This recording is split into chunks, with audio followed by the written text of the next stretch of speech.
বলেছে মিলাদ পড়া হারাম। আরে কোরআনের ভিতরে আল্লাহ নিজে মিলাদ পড়েছে, আর ওয়াহাবির গোষ্ঠীরা বলে যে মিলাদ পড়া নাকি হারাম। বলে না? বলে। অথচ আয়াতও দেয়, কয় সূরা আহজাব 56 নম্বর আয়াত, এটা তো সূরা আহজাবের 56 নম্বর আয়াত।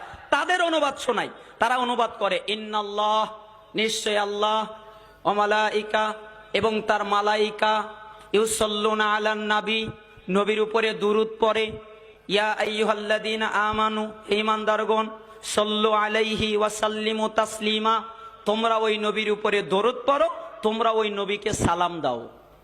তখন বলে এই যে আল্লাহ দুরূদ পড়ে, এই যে মালাকরা দুরূদ পড়ে, এই যে আল্লাহ বলেছে নবীকে দুরূদ পড়ো, আল্লাহ বলেছে সালাম দাও, তার মানে কিভাবে বুঝালো যে দুরূদ মানে আল্লাহুম্মা সাল্লি আলা সাইয়্যিদিনা মাওলানা মুহাম্মদ, আর সালাম মানে ইয়া নবী সালামু আলাইকা।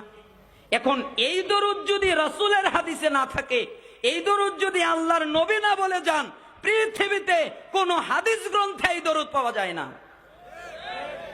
আপনি এই দরুদ পড়লেন কেন? এই আয়াত যখন নাজিল হলো তখন সাহাবীরা বলল, হে আল্লাহর নবী, কে আছে? আমরা তো বুঝলাম যে সালাম দিতে হয়, তা তো জানি, কেন আমরা তাশাহুদে আপনাকে সালাম দেই, কিন্তু দরুদ কিভাবে পড়তে হয় তা তো জানি না।